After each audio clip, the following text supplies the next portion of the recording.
I am a 33-year-old man, and my wife is currently 7 months pregnant with our daughter. This pregnancy has been an emotional journey for both of us. During her first pregnancy, my wife went into premature labor and had a stillbirth. It was a devastating experience, especially for my wife, and it has left her understandably anxious about this pregnancy. While her doctor says everything is going well, she often asks me if I think something will go wrong, has been having recurring nightmares about another stillbirth. I am doing my best to support her and reassure her that everything will be fine. We live about 9 hours away from our families. When we discussed our birth plan, my wife expressed her desire to have her mother with her during labor the first week after the baby is born. Her mom will drive up once she goes into labor to support her during delivery and help us settle into parenthood afterward. My wife also said that she does not want visitors, aside from her mom, for the first few weeks. She feels that having her mother around is less stressful because she can fully relax and not feel the pressure to host or keep the house spotless. Once we are ready for visitors, my wife even suggested that my parents could stay in our guest room so they can have quality time with our baby. Yesterday, my mom called to ask about the birth plan.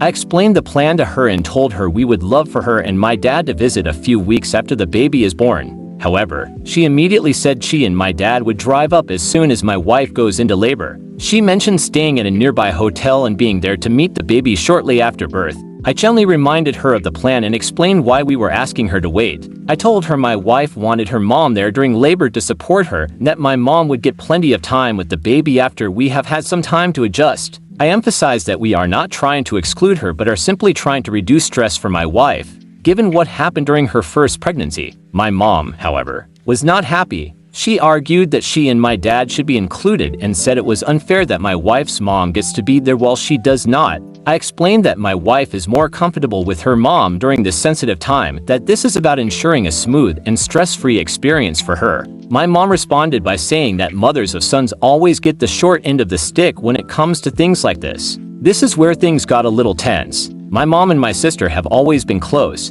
and my sister recently had her first baby about 6 months ago. My sister has a difficult relationship with her mother-in-law and has not allowed her to meet the baby yet. My mom has always supported my sister in this decision, justifying it by saying my sister's meal is rude and overbearing. I pointed this out and asked why it was acceptable for my sister to set boundaries with her meal, but it is unfair for my wife to set boundaries for her own comfort. My mom got angry and said the situations are completely different because she has always been kind to my wife and like my sister's meal. I reiterated that I love her and want her to have a great relationship with her granddaughter. I assured her that she will get plenty of time with the baby, but for now, it is important to prioritize my wife's comfort and mental well-being. While she seemed disappointed, I thought she understood. However, a few hours later, my wife told me that my mom had called her, crying and saying she felt excluded and like we did not want her to meet the baby. My wife is a kind-hearted, people-pleasing person, and this really stressed her out. She started questioning if we were doing the right thing,